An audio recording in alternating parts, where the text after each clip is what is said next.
Hey, Void. So, a while back when I was doing the Shutter Trek, I bumped into a slew of some of the old Halloween films, namely Halloween 4 and 5. Now, at that point, I had already reviewed the first two Halloweens, so I was like, okay, let's see if I can find Halloween 3 to review that one first, and then move on to these 4 and 5, because I don't like to review sequels out of order if I can help it. I have, but I prefer not to.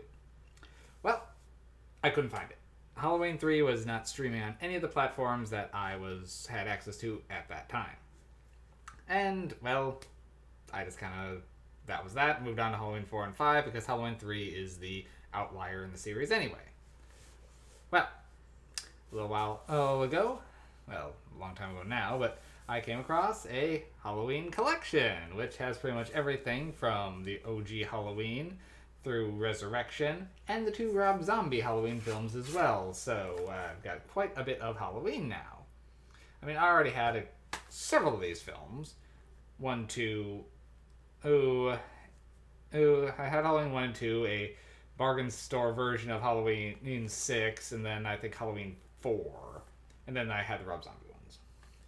But getting this one and upgrading the Blu-ray, very happy about it. And now I finally have a copy of Halloween 3. Now, first time I saw Halloween 3, long time ago. I mean, it was like 15 years or so. And the first time, I was watching through the Halloween series at the time for the first time. And after loving both Halloween and Halloween 2, well, I was excited to keep going. And Halloween 3, I was not prepared for it, and I did not like it. But over time, I have softened on that. I've accepted that, it's okay for this one not to have Michael Myers. I wasn't ready for it at the moment. Now that I was going back and revisiting it as its own thing, I actually did really enjoy Halloween 3 Season of the Witch. At first, I thought the gimmick of the killer Halloween masks that turn your heads to bugs because of Stonehenge was dumb. It is weird as hell, but now that I've actually seen it again, yeah, okay. This movie is weird, but in a campy, over-the-top way, and the main villain, Connell Cochran, is just so scene-chewingly amazing that, okay, it really did grow on me, and by quite a bit, so I actually was rather enjoying Halloween 3. It's silly, but it's trying to be. I mean, that Halloween jingle that's going on, I'm not going to utter because I don't want to put that thing in anyone's head, but the Silver Shamrock jingle is obnoxiously catchy, and, well, with that as kind of like the poster thing for it, yeah, the movie's silly, sure. But it's a Halloween movie. Like, not Halloween franchise, it's a movie for Halloween. Halloween is silly. It's a campy, a spooky kids holiday. Yeah, okay, it's Halloween's for everyone, sure, yes, and I'm a big proponent of Halloween. But really, this more captures like an adult version of the children's Halloween, where it's the masks, the candy, done up in a over-the-top way. And it was working. So, Halloween 3, does this one give you the dates? Because I did not conveniently look it up beforehand. It does not. All it tells me is the original Halloween came out in 1978. Thanks. Well, Halloween 3, I'll see if I can pull that up quick.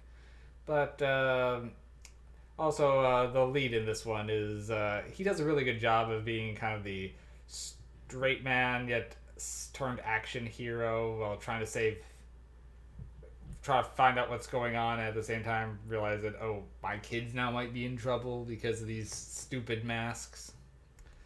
But, what was his name? Tom Atkins. Tom Atkins is great in this. Really, everyone's just giving it their all between him and Dan O'Herlihy, who's doing the Connell Cochran. It was really working for me. Okay, I do have the date. It's 1982. So, it's silly. So, I actually haven't described the plot line. Vaguely. Okay, so a practical joke store is famous for putting out their masks every Halloween, and I guess the guy who runs it, in fact, owning his own corporate town built up around this Silver Shamrock factory, is determined to play the ultimate practical joke by, well, zap frying a bunch of kids on Halloween. Because he's just comedically evil. Anyway, essentially the way this works is anyone who's wearing a mask who receives a special signal at the giveaway, who's turned into their TV when this signal hits, which is they stole a chunk of Stonehenge, and I've put a little piece of it into each mask, so it's going to have this weird reaction at that time to, well, it's going to activate this kill switch in the mask, which is going to liquefy your head and turn it to bugs. Because comedy. Anyway, Tommy Atkins is kind of hot on the trail of investigating what's going on here after someone he knows I think he's like tied in with a hospital, and like someone died clutching one of these masks and trying to utter a warning.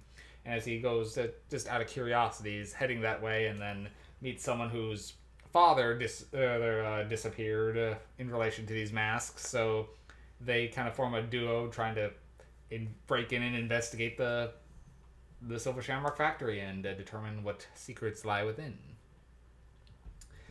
So, yeah, there's your plot. It's definitely off kilter, and the acting is over the top and kind of amazing. So, if you haven't seen Halloween 3, as long as you understand this is standalone from the rest of the Halloween franchise, and just judge it as its own movie, independent of Michael Myers, you'll have a good time. If you're so hopped up on Michael Myers and want to see more of it, skip it and move on to the next one. This is not going to be for you. But Season of the Witch, it worked for me. Just took a second and several years. Alright, well, I guess that's all I have on this one. See you guys soon.